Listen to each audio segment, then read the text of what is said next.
Aujourd'hui c'est la compétition de mon équipe, donc on va à l'arena. Malika di fembebe malikono Ambe pari wante mongo makono Dinyankadi ni nyana mabakono Kana sira ambebe blo bakono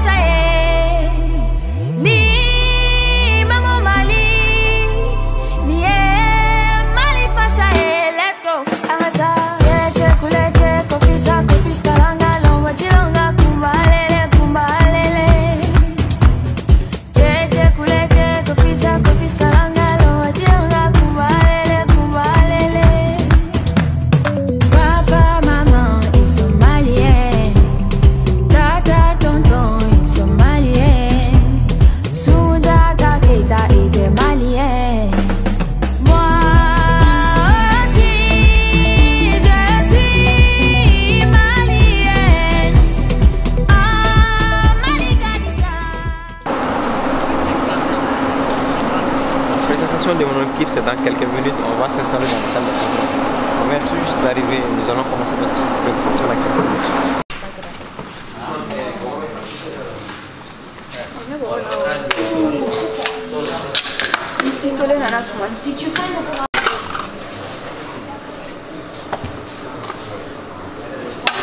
On va coller ça aussi.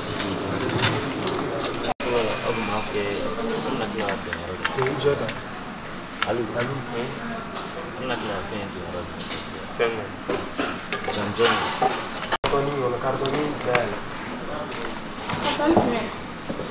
Carton. Tu es sûr de l'avoir mis dedans? Attends. Je l'ai mis dedans hier soir. J'ai là.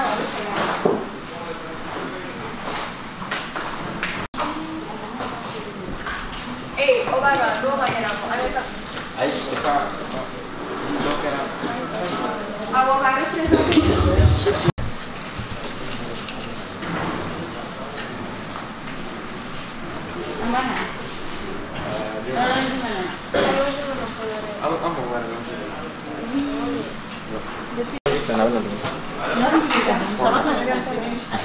Alhamdulillah,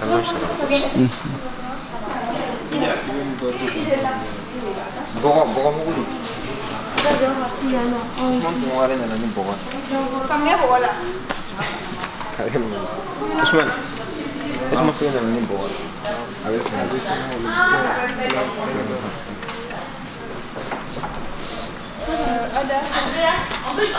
est-ce que tu as un bon avec la team qui est là dehors, on m'a enlevé ce tableau, on va finir avec ce là.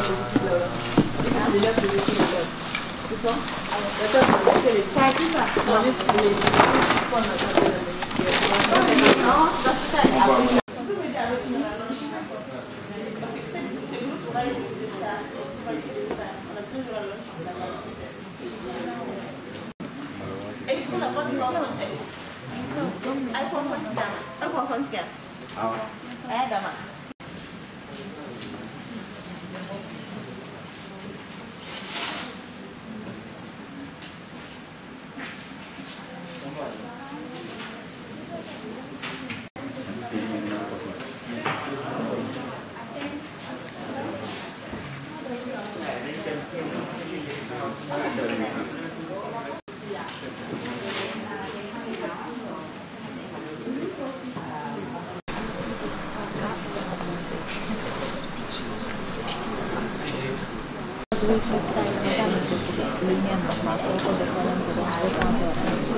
Deux solutions.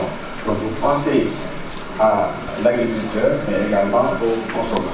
Vous voyez ce que je veux dire? Parce que là, vous pensez... alors, pas trop de stress, pas trop de stress. On attend la participation de mon équipe tout à l'heure. On attend. On va bientôt lancer un direct sur ma chaîne, sur ma page Facebook.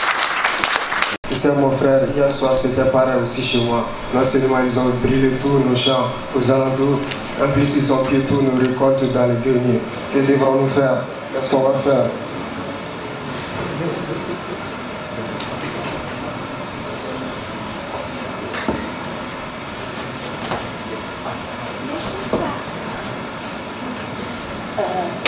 l'avez constaté, ces gens font partie des 60% des personnes qui sont touchées par la faim dans les zones de conflit selon l'ONU. Mesdames et messieurs, chers membres du jury, bonjour. Je me présente Mariam Fena Konaté. Nous sommes l'équipe Makers du Mali. Dans le cadre de notre participation à la compétition de robotique Parc 2022, dont le thème est Zéro Fond, nous avons utilisé les étapes du design thinking pour trouver une solution. Qu'est-ce que c'est que Zéro Fond?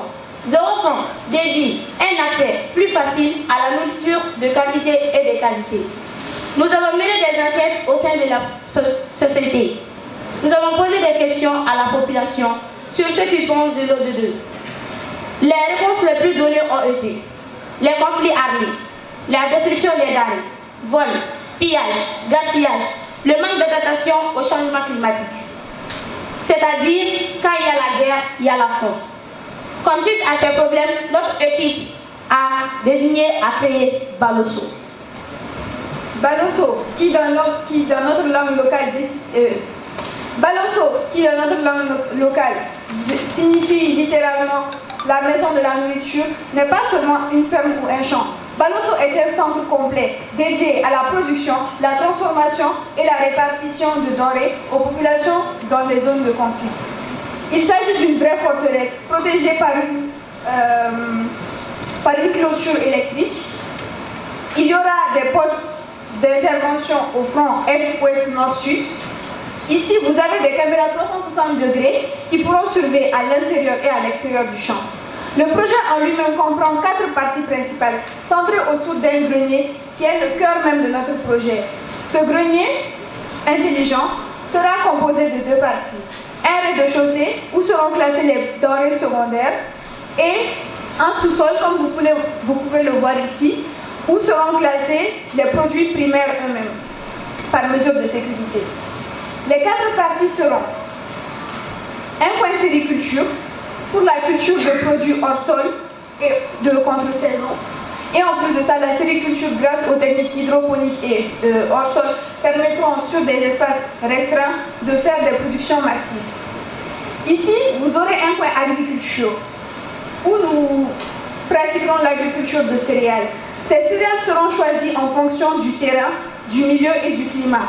Par exemple, dans notre étude de cas, le riz peut produire dans les conditions favorables en moyenne 5 tonnes et ainsi alimenter 2 villages de population de près de 200 habitants.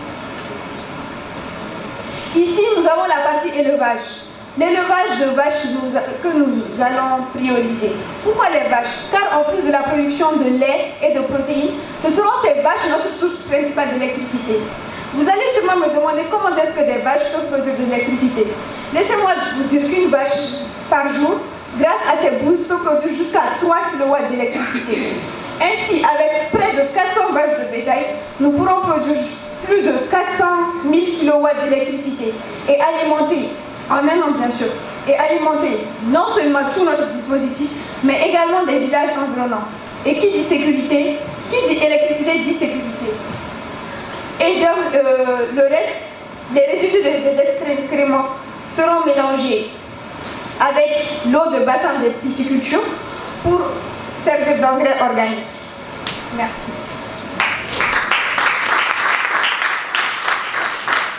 Notre projet Balosso comprend un système d'arrosage automatique qui est muni d'un capteur d'humidité qui, une fois placé dans le sol, ressent les besoins en eau du sol et celles-ci seront satisfaites par la suite. Nous avons également un système d'ouverture de la porte par automatisation. Nous avons une carte. Si tu scannes la carte, si la carte elle est enregistrée, la porte s'ouvre automatiquement. C'est par RFID. Notre projet Balosso permettra d'éradiquer la faim grâce à la production de qualité, de quantité. Balosso, c'est la sécurité. Balosso, c'est la qualité. Balosso, c'est la quantité. Balosso, c'est la production écologique.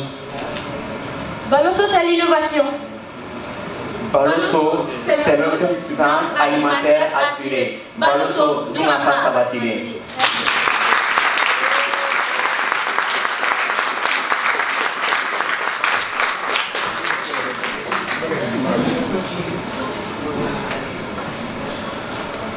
Now time for the jury's question.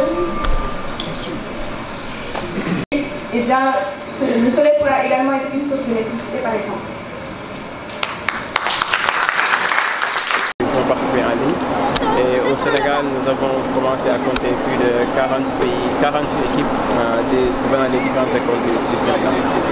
Et le thème central est relatif au changement climatique. Oui, exactement. Donc, le thème de cette année, c'est Sustainable Impact, qui est l'un de ses sous-thèmes, c'est le changement climatique, qui est très important. Il y a aussi tout ce qui est autour de l'eau et la mobilité. Et qu'est-ce qui est demandé exactement? Quel est le défi principal?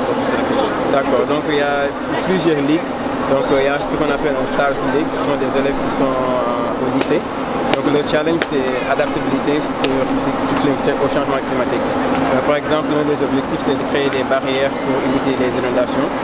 Le deuxième objectif c'était de permettre d'éviter les chaleurs, des très grandes températures et de pouvoir trouver des solutions pour quand il y a très grande température de pouvoir continuer à survivre. Et le troisième objectif, c'est ce qu'on appelle resistant agriculture. Avec le changement climatique, la température, l'humidité, il y a des changements du sol. On doit pouvoir trouver d'autres moyens pour cultiver et avoir le même rendement dans ces conditions. Donc, ils vont créer un robot pour pouvoir faire ces choses. Et au finish, on peut avoir une idée des résultats. Bon, vraiment, l'objectif principal, c'est que les élèves qui font parc, en premier, réalisent l'importance de la science et de la technologie pour résoudre les problèmes que nous avons dans le continent. Le deuxième, c'est aussi d'apprendre à travers les ateliers, ils apprennent la robotique, ils apprennent le codage, ils apprennent la mécanique et l'électronique. Et le troisième, c'est en fait de montrer l'importance du panafricanisme, de montrer que le continent a vraiment de se souder et de permettre des élèves qui viennent de partout de l'Afrique de se connaître et de s'entraider et de travailler ensemble pour un objectif principal, aussi vraiment de lever la dignité du continent africain et la prospérité de l'université.